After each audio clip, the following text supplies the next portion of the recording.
क्या आप जानते हैं कि अब भारत भी अमेरिका और रूस जैसे देशों की कतार में खड़ा हो चुका है? जी हां, अब भारत भी 5th जनरेशन फाइटर जेट बनाने के बेहद करीब पहुंच गया है। और सबसे बड़ी बात, इस बार कोई उधार की तकनीक नहीं, बल्कि पूरी तरह से भारत का अपना फाइटर जेट, वो भी टेक्नोलॉजी ट्रांसफर के साथ। लेकिन अब सवाल ये उठता है कि आखिर फ्रांस, जो हमें राफेल का सोर्स कोड तक नहीं देना चाहता था, अब इंजन की पूरी तकनीक ट्रांसफर क्यों कर रहा है?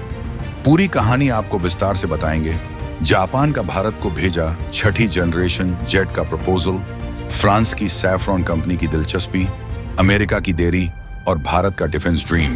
पूरी खबर क्या है, आइए विस्तार से समझते हैं। लेकिन इससे पहले हमारे चैनल को लाइक करें, सब्सक्राइब करें, इससे हमें बहुत मदद मिलती है।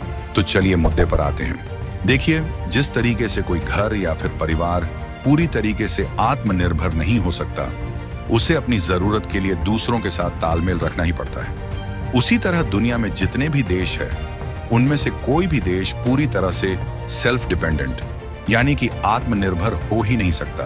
फिर चाहे अमेरिका हो, जापान हो, रूस हो या फिर चीन और जर्मनी ही क्यों ना हो। दुनिया का ऐसा कोई भी देश नहीं है जो कि 100% आत्मनिर्भर हो, क्योंकि कोई देश किसी दूसरे सेक्टर में आगे है तो कोई देश किसी तीसरे सेक्टर में आगे है।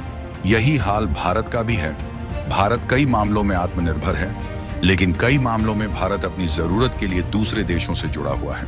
लेकिन दूसरे देश पर निर्भरता के कारण ही भारत को कुछ ज्यादा ही धोखे मिल चुके हैं, और खासकर डिफेंस सेक्टर में। इसीलिए भारत पर कई बार सवाल उठाए जाते हैं कि चाहे कुछ भी हो जाए, हम दूसरे किसी सेक्टर में सेल्फ डिपेंडेंट हो पाए या ना हो पाए, लेकिन हमें डिफेंस सेक्टर में आत्मनिर्भर होना ही है।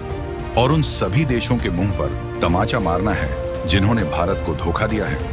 हालांकि भारत मिसाइल के मामले में, टैंक के मामले में और एयर डिफेंस सिस्टम के मामले में तो सभी को पीछे छोड़ चुका है, लेकिन भारत की कमजोरी है सिर्फ फाइटर जेट के मामले में। इसीलिए अब भारत अपना सारा ध्यान हटाकर फाइटर जेट पर ही लगा चुका है, और फाइटर जेट में भी किसी एरू गैरू फाइटर जेट पर नहीं, बल्कि भारत जो सपना लेकर चल रहा था कि हम एम का फाइटर जेट बनाएंगे, जो कि 5th जनरेशन का और सबसे एडवांस होगा, उसी फाइटर जेट के पहले प्रोटोटाइप को तैयार करने का अप्रूवल भारत सरकार की तरफ से फाइनली दिया जा चुका है। जी हां दोस्तों, हिंदुस्तान एरोनॉटिक्स लिमिटेड यानी HAL को इसके डिजाइन को बनाने की मंजूरी मिल गई है।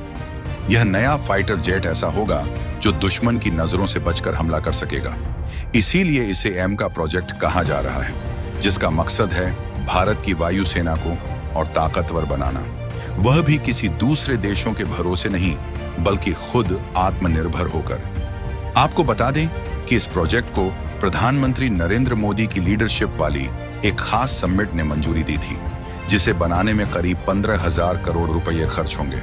लेकिन भारत ने हिंदुस्तान एरोनॉटिक्स लिमिटेड को 5th जनरेशन वाले फाइटर जेट का प्रोटोटाइप बनाने का अप्रूवल तो दे दिया, लेकिन फिर से बात फंसती है इसके इंजन पर, क्योंकि 5th जनरेशन के इस फाइटर जेट को पावर देने के लिए हमारे पास खुद का कोई भी स्वदेशी इंजन नहीं है। यहां तक कि 5th जनरेशन की तो बात छोड़िए, 4.5th जनरेशन का जो तेजस MK2 हम लोग बना रहे हैं, उसमें भी लगने वाले इंजन को अमेरिकी कंपनी जनरल इलेक्ट्रिक से लिया जा रहा है।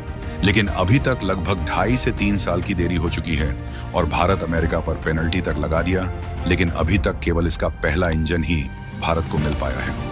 हालांकि फ्रांस ने भी बीते समय में कुछ गलतियां भारत के साथ की हैं, लेकिन फिलहाल इस मौके का फायदा उठाने में फ्रांस पीछे नहीं हट रहा है। दरअसल जैसे एमका के 5th जनरेशन के प्रोटोटाइप बनाने का अप्रूवल गवर्नमेंट की तरफ से दिया गया, उसके बाद फ्रांस उछलकर आगे आ गया और वह कह रहा है कि आप हमारे इंजन ले लीजिए। इन्होंने भारत के एमका यानी advance medium combat aircraft programme के तहत जो 5वीं पीढ़ी के फाइटर जेट बनाने के लिए 110 से 120 न्यूटन के हाई थ्रस्ट वाले इंजन का प्रपोजल भारत को भेजा है, और वह भी फुल टेक्नोलॉजी ट्रांसफर के साथ। यानी कि शुरुआत में तो इंजन को खुद भेजेंगे, लेकिन कुछ समय बाद धीरे धीरे करके इसकी मैन्युफैक्चरिंग और प्रोडक्शन यूनिट भारत में फ्रांस खुद एस्टेब्लिश करवाएगा, जिसमें खुद भारत की कंपनियां काम करेंगी। यानी कि भारत ने जो सपना देखा था कि हम एमका को पूरी तरह से आत्मनिर्भरता के साथ बनाएंगे, भारत का यह सपना एक कदम आगे की ओर बढ़ रहा है। और खास बात यह है कि फ्रांस की तरफ से भारत के सामने जो प्रपोजल रखा गया है, उसमें फ्रांस की इंजन बनाने वाली सैफ्रन कंपनी सीधे सीधे कह रही है कि हम भारत में 2 तरीके के इंजन का विकास करेंगे, जिसमें भारत की जरूरत को समझते हुए फ्रांस की कंपनी सैफरान ने M88 नाम का इंजन ऐसा बनाया है कि उसे तेजस MK2 विमान में आसानी से लगाया जा सकेगा और इसके लिए विमान की बनावट में कोई बदलाव नहीं करना पड़ेगा। इसे एक प्लग एंड प्ले इंजन कहा जा रहा है। अगर आपको नहीं मालूम तो बता दें कि इस इंजन का उपयोग उसी 4.5th जनरेशन वाले तेजस में किया जाएगा जिसका इंजन अभी तक अमेरिका नहीं दे पाया है। इसके साथ ही सैफरान इस इंजन की पूरी तकनीक भारत को देने को भी तैयार है। इससे भारत आगे चलकर राफेल जैसे लड़ाकू विमानों को भी देश में ही बना सकेगा और अमेरिका की तरफ से इंजन देने में हो रही देरी की वजह से भारत को फ्रांस का यह प्रपोजल ठीक लग रहा है। इसीलिए अब फ्रांस की कंपनी सैफरन के साथ साझेदारी पर विचार कर रहा है। यहां तक कि सैफरन और हिंदुस्तान एरोनॉटिक्स लिमिटेड के बीच कुछ समझौता भी हुआ है और यहां पर फ्रांस को लग रहा है कि भारत के तेजस और एमका के प्रोजेक्ट बहुत बड़े-बड़े हैं, इसलिए वो फुल टेक्नोलॉजी ट्रांसफर दे रहा है ताकि उनकी कमाई हो जाए। जब बात भारत के एमका प्रोजेक्ट की हो ही रही है तो इस प्रोजेक्ट के तहत बनने वाले फाइटर जेट की कुछ खास बातें भी जान लेते हैं। सबसे पहली बात तो यह है कि इसका कंपैरिजन चाहे अमेरिका के F-35 से किया जाए या फिर रूस के सुखोई 57 से किया जाए, कोई भी 5th जनरेशन वाला फाइटर जेट भारत की 5th जनरेशन वाले फाइटर जेट को टक्कर नहीं दे पाएगा, क्योंकि एम का दुश्मन के इलाके में बिना पकड़े घुस सकता है और हवा से हवा या हवा से जमीन पर हमला कर सकता है, जिसकी कैपेसिटी अमेरिका और रूस के विमान से कहीं ज्यादा रहने वाली है, क्योंकि इसमें सुपर क्रूज कैपेसिटी इंक्लूड होगी, जिससे कम फ्यूल खर्च में ज्यादा तेजी से उड़ान भरेगा। जबकि बाकी के फाइटर जेट फ्यूल एफिशिएंसी के मामले में भारत के फाइटर जेट से पीछे ही रहेंगे। इसके अलावा stealth capacity, artificial intelligence and sensor और इलेक्ट्रॉनिक वॉरफायर सिस्टम के साथ साथ डिजाइन और मल्टी रोल के मामले में बाकी के फाइटर जेट से आगे रहेगा। रिपोर्ट के अनुसार इसका पहला प्रोटोटाइप 2026 से 27 तक बनकर तैयार होगा और 2030 तक इसे ऑपरेशनल कर दिया जाएगा।